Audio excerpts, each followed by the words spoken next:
ایک دوست نے اپنے ایک دوسرے دوست سے قرض لیا اور قرض لینے کے بعد جو ٹائم تھا وہ پورا ہو گیا. اب پیسے اس نے نہیں لوٹائے. بڑی کوشش کی اس نے کہ بھائی میری رقم واپس دے دیں. اس نے نہیں دیا. اب وہ یہ کیس لے کر عدالت میں چلا گیا اور جج صاحب سے جا کر اس نے کہا کہ اس نے میرے پیسے دینے اور یہ میری رقم نہیں لوٹا رہا. تو جج صاحب نے کہا کہ تمہارے پاس 30 دن ہیں, ود ان 30 days تم نے اس کے پیسے واپس لوٹانے ہیں ورنہ پھر تمہارے خلاف فیصلہ ہو جائے گا. تو وہ شخص گھر گیا. اب اس نے کیا کیا, اس نے صبح سے لے کر شام تک درود پاک پڑھنا شروع کر دیا. 1 دن 2 دن 3 دن 27 دن ہو گئے. وہ درود پڑھتا رہا اور انتظار کرتا رہا. پیسے تو تھے نہیں, 30ویں دن عدالت میں پیش ہونا تھا. 27 دن گزر گئے, 28ویں رات آ گئی. خواب میں اس کو کسی نے آواز دی کہ گھبراؤ نہیں, تمہارا قرض ادا ہو جائے گا. اگلے دن پھر درود پاک پڑھتا رہا. اب نبی پاک کی خواب میں زیارت ہوئی. آقا علیہ الصلوۃ والسلام تشریف لائے. فرمایا گھبراؤ نہیں, تمہارا قرض ادا ہو جائے گا. تم علی بن عیسیٰ وزیر کے پاس جاؤ اور اس سے کہو وہ تمہارا قرض ادا کر دے گا. اب جب صبح اٹھا تو بہت خوش کہ نبی پاک کی زیارت مجھے ہو گئی. لیکن پھر خیال آیا کہ میں اگر وزیر صاحب کے پاس گیا اور انہوں نے مجھ سے کوئی ایویڈنس مانگ لیا, کوئی پروف مانگا کہ میں کیسے مان لوں تمہیں نبی پاک نے بھیجا ہے, تو اس بات پر تو میرے پاس کوئی دلیل نہیں ہے. اب 30ویں رات آ گئی, آخری رات ہے, صبح عدالت میں جانا ہے. درود پاک پڑھتے پڑھتے سو گیا. سرور کائنات علیہ الصلوۃ والسلام نے خواب میں پھر کرم فرمایا. فرمایا علی بن عیسیٰ وزیر کے پاس جاؤ, وہ تمہارا قرض ادا کر دے گا.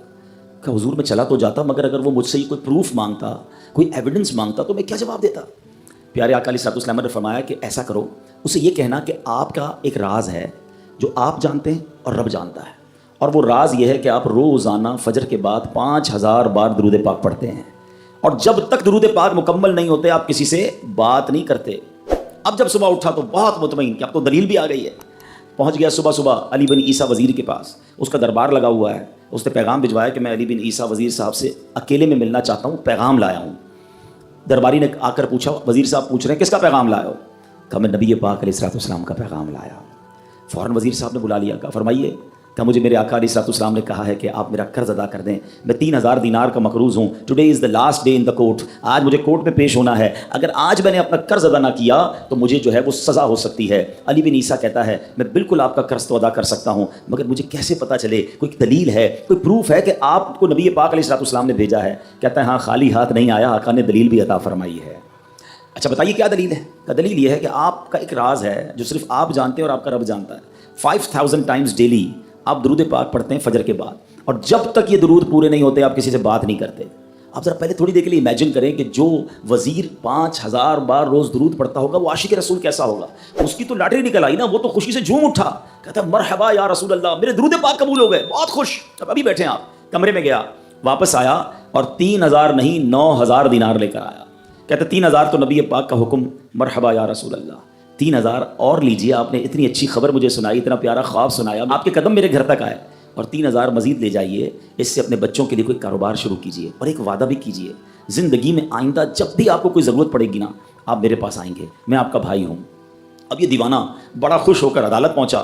اچھا everybody expecting over there, سب یہ سوچ رہے تھے کہ یہ اس نے آج گرفتار ہی ہونا ہے, کیونکہ تھا ہی کچھ نہیں اس کے پاس, پہلے ہی کہہ دیا تھا کہ میں کولیپس ہو گیا ہوں. اب عدالت میں جاتے ہی اس نے 3000 دینار جج صاحب کو دے دی کہ صاحب اس کا میرا قرضہ ادا کر دیں, میں جو ہے وہ اپنے قرضے سے بری ہونا چاہتا ہوں. جج صاحب ہوتے ہیں, انہوں نے کہا قرضہ تو ادا کر دیں گے, پہلے بتاؤ پیسے لائے کدھر سے ہو؟ تم تو کہتے تھے پیسے نہیں تھے تمہارے پاس, اتنی بڑی رقم کیسے انتظام کی؟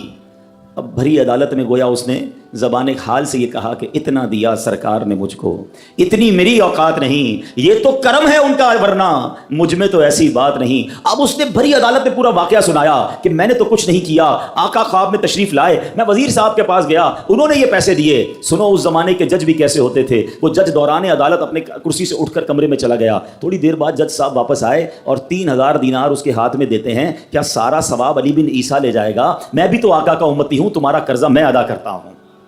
اچھا اب جس نے کیس کیا تھا, سبحان اللہ, کیا ماحول تھا, کیا انداز تھا, کیا دل تھے, وہ بھی تو دیکھ رہا ہے. کہتا ہے میں بھی تو آقا کا امتی ہوں, رکے ذرا, کاغذ قلم دیجئے, بندے کو میں قرضہ ہی معاف کر دیتا ہوں.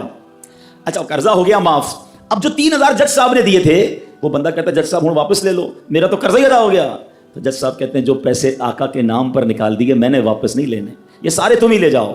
اب یہ 12000 دینار لے کر یہ عاشق رسول جھومتا ہوا اپنے گھر پر جا رہا ہے۔ اے میرے پیارے اسلامی بھائیوں، ایک رات پہلے ایک سنگل پینی اس کے پاس نہیں ہے، اور اگلے دن 12,000 دینار ہیں۔ درود پاک وہ وظیفہ ہے جو دل سے پڑھا جائے تو سبحان اللہ یہ مصیبتوں کو ٹالنے والا وظیفہ ہے، یہ پریشانیوں کو دور کرنے والا وظیفہ ہے۔ اور یہ میں نہیں کہہ رہا، خود سرور کائنات علیہ الصلوۃ والسلام کی حدیث ہے جس کا مضمون ہے کہ جو پریشانیوں میں ہو، جو مصیبتوں میں ہو، اس کو چاہیے کہ مجھ پر درود پڑھے، کہ درود پریشانیوں کو لے جاتا ہے، مصیبتوں کو لے جاتا ہے۔ ایک شاعر نے کیا خوب لکھا ہے، اور واقعی حق لکھا ہے، ہر درد کی دوا ہے صلی علی محمد، ہر درد کی دوا ہے صلی علی محمد، تعویذ ہر بلا ہے صلی علی محمد۔ تو ہمیں چاہیے، خاص طور پہ ربیع الاول کا مہینہ ہے، کثرت سے درود پاک پڑھیں۔